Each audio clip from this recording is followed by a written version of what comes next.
Facilitating, as you know from the first lecture, is making the process of learning easier. We need to provide quick help or just-in-time material so the student can assess where they are today and then move to a higher level of understanding.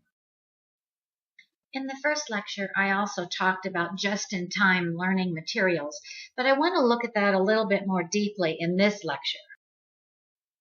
One good way to facilitate an online course is through announcements. You have another short lecture on that and even assignments dealing with just-in-time topic of announcements.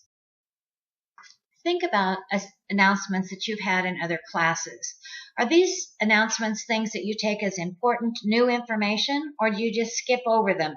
Many students never read them.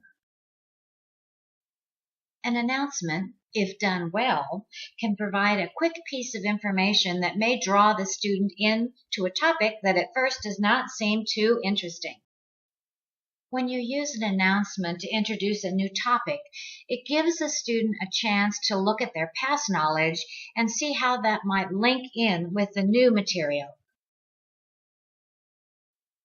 Through your carefully written announcements, you can provide more information and expand the thinking of your students.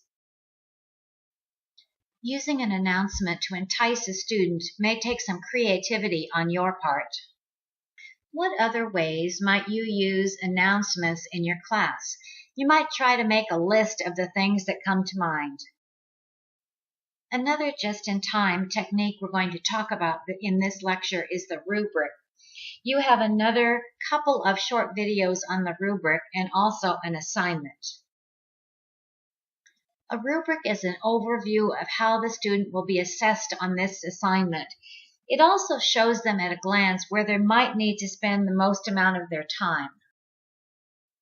What is your opinion of having to use a rubric? Do you like that as a student? I find that a rubric is a good overview for my students, but as an instructor, it's also a bit confining when I'm doing my grading.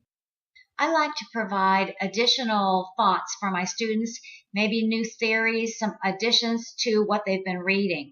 I want to expand their knowledge, and the rubric doesn't always allow that to happen. When you're designing your rubric, you may want to consider adding a comment section where the instructor could add additional information. We simply cannot forget tech support as just-in-time information. Be sure that you have the tech support contact information readily available in your course. It should be listed in many different locations. One good source to review your content might be an outline of your lectures. That way the students can follow along and they'll know which topic is coming next. In your handouts, don't forget to add graphics or even charts. This helps the visual learner understand and put your lectures into perspective.